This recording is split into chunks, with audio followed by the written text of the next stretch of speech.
টিনের দেয়ালে কাঠের ঘড়ির কাঁটায় সকাল 10টা বাজলো মাত্র। এখনও পদ্মজা উঠল না। হেমলতা মেয়েদের রুমে ঢোকেন। পদ্মজা দুহাত ভাঁজ করে ঘুমাচ্ছে। জানালার পর্দা ভেদ করে আসা আলতো পেলব রোদ্দুর স্পর্শে পদ্মজার মসৃণ পাতলা ঠোঁট, ফর্সা ত্বক চিকচিক করছে। হেমলতা বিসমিল্লা বলে 3বার ফুঁ দেন মেয়ের শরীরে। গুরুজনরা বলেন মায়ের নজর বেশি লাগে, নজর কাটাতে বিসমিল্লা বলে ফুঁ দিতে হয়। হেমলতার মায়া লাগছে পদ্মজার ঘুম ভাঙাতে, তবুও আদুরে গলায় ডাকলেন, পদ্ম, এই পদ্ম। পদ্মজা চোখ খুলে মাকে দেখে দ্রুত উঠে বসে। যেদিন ঘুম থেকে উঠতে দেরি হয় সেদিনই হেমলতা ডেকে তুলেন। পদ্মজা অপরাধী কণ্ঠে প্রশ্ন করল, বেশি দেরি হয়ে গেছে আম্মা? সমস্যা নেই, মুখ ধুয়ে খেতে আয়।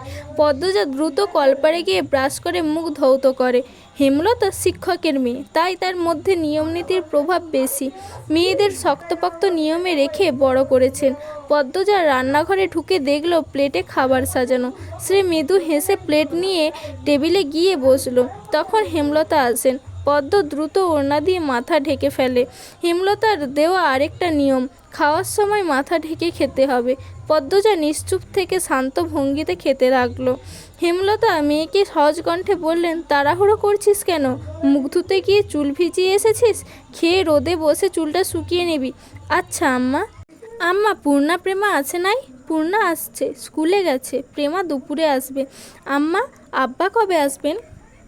পদ্মজার প্রশ্নে হেমলতা দাঁড়িয়ে পড়লেন। শুকনো গলায় জবাব দেন, জানি না, খাওয়ার সময় কথা বলতে নেই। হেমলতা চলে যেতেই পদ্মজার চোখ থেকে টুপ করে এক ফোঁটা জল পড়ে যায়।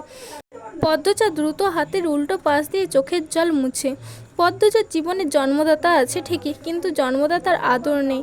সে জানে না তার দোষটা কী, কেন নিজের বাবা বাকি বোনদের আদর করলেও তাকে করে না, কথা অবধিও বলে না। 2বার মাকে জিজ্ঞাসা করেছে সে, আমি কি তোমাদের সত্যিকারের মেয়ে আম্মা? সন্তান হয় না বলে কি দত্তক এনেছিলে? আব্বা কেন আমাকে এত অবহেলা করেন? ও আম্মা, বলো না। হেমলতা তখন নিশ্চুপ থাকেন। অনেকক্ষণ পর বলেন, তুই আমার গর্ভের সন্তান আর তোর বাবারই মেয়ে।